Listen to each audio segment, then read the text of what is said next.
আসসালামু আলাইকুম। আশা করি সবাই ভালো আছেন। আমিও আলহামদুলিল্লাহ ভালো আছি। আজকে আমাদের কোরিয়ান ভাষার গ্রামার সম্পর্কে আলোচনা করা হইবে। গ্রামারটা কতটুকু গুরুত্বপূর্ণ, একটা বাক্য তৈরি করতে হলে গ্রামারের প্রয়োজনীয়তা অপরিসীম। গ্রামার ছাড়া একটা বাক্য তৈরি করা যায় না। সবাই মনোযোগ সহকারে দেখেন। আমি লিখতেছি জোর তো আমি, তাহলে আমাকে টপিক নির্দেশক দিতে হইবে। নুন নুন টপিক নির্দেশক পার্টিকেল। নুন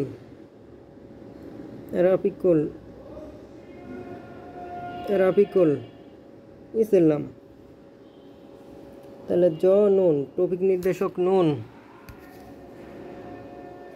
টপিক নির্দেশনা দেওয়ার সময় নুন গ্রামারটা ব্যবহার করা হয়। নুন টপিক নির্দেশক পার্টিকেল। আর সাবজেক্টের ক্ষেত্রে ইসলাম। এখন এই পুরাটাই আমার নাম, রাফিকুল ইসলাম। এখন এটা কি? এটা সাবজেক্ট। তাহলে আমরা জানি সাবজেক্ট পার্টিকেল ই গা। যদি বাচিম থাকে তাহলে ই, যদি বাচিম না থাকে তাহলে গা। তাহলে এটা বাচিম আছে, তাহলে আমাদের ই বসছে। আর আমরা জানি বাক্যের পরিসমাপ্তি বিয়োগ নিদা। তাহলে নিচে বিয়োগ নিদা লাগাই দিলাম। তাহলে জনন রফিকুল ইসলাম ইমনিদা, একটা বাক্য তৈরি হয়ে গেল। এখানে দুইটা গ্রামার ব্যবহার করা হয়েছে। নুন নুন টপিক নির্দেশক পার্টিকেল আর ইমনিদা বাক্যের সমাপ্তি। এখানেও কাটিং হয়েছে ই সাবজেক্ট পার্টিকেল থেকে ইমনিদা বিয়োগ নিদা আর কি বাক্যের সমাপ্তি। আর ই সাবজেক্ট পার্টিকেল আর বাক্যের সমাপ্তি মিলে ইমনিদা হয়েছে। আর যদি প্রশ্ন দিতে চান তাহলে ইমনিকা প্রশ্ন সূচক চিহ্ন দিলে প্রশ্ন হয়ে যাইবে। তাহলে জনুন রফিকুল ইসলাম ইমনিকা, আমি কি রফিকুল ইসলাম? এভাবে প্রশ্ন সূচক দিতে হইব।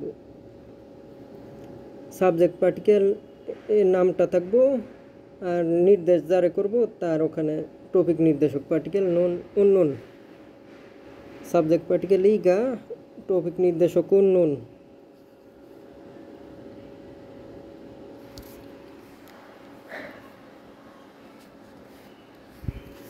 তাহলে আমরা আরেকটা গ্রামার সম্পর্কে ধারণা নেই। আরেকটা কি দেওয়া যায়? খুরেদু।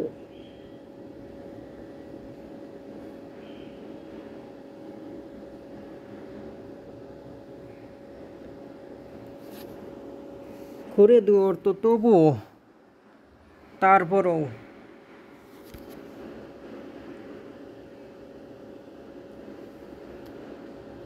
তাহলে এটা দিয়ে একটা বাক্য তৈরি করি। খুরেদু তবুও তারপরও। এই গ্রামারটা কীভাবে ব্যবহার করা হয় বাক্যের ভিতরে? তাহলে আমি কি লিখতে পারি?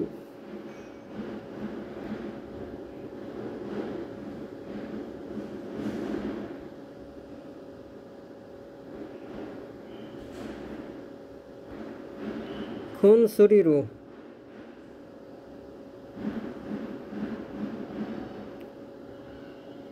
শরীরও চিনগু অবজেক্ট পার্টিকেল না, চিনগুই ইরোমন।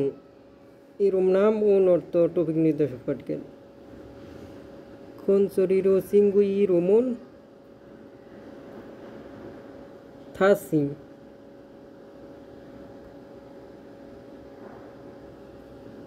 থাসি বুল্লে সুমনিদা।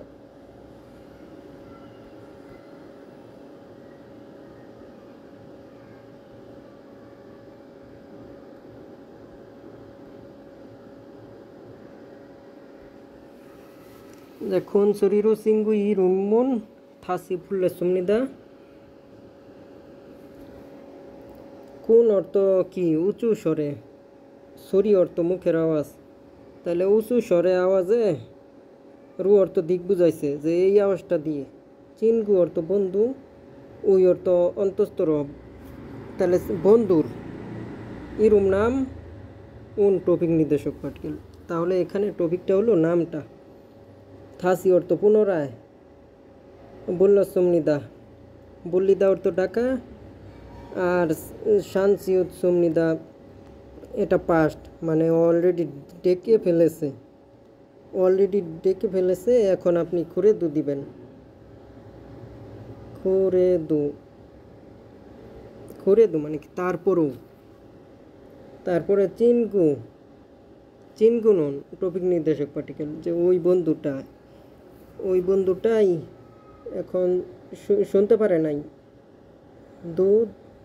জি অর্থ স্থান বোঝায়, যে ওই স্থানে বন্ধু যেখানে ছিল সেই স্থান থেকে সে কি দুধজি এখন অক্ষমতা হয়েছে, তাহলে মুশের সুমনিদা।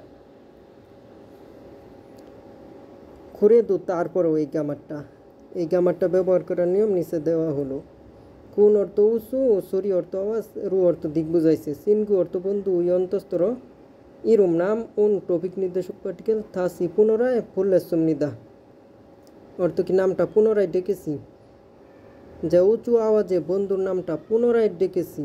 খুরেদু তারপরেও, তবুও, চিনগু বন্ধু, নুন টপিক নির্দেশক পার্টিকেল, গামার, থোদ্দা অর্থ শোনা, জি অর্থ গামার, এটা আর কি স্থান বোঝায়, ওই স্থান থেকে শুনতে পারে নাই, বন্ধুটা যেখানে ছিল সেখানেই ছিল, ইন্ডিকেট করা হয়েছে এখানে।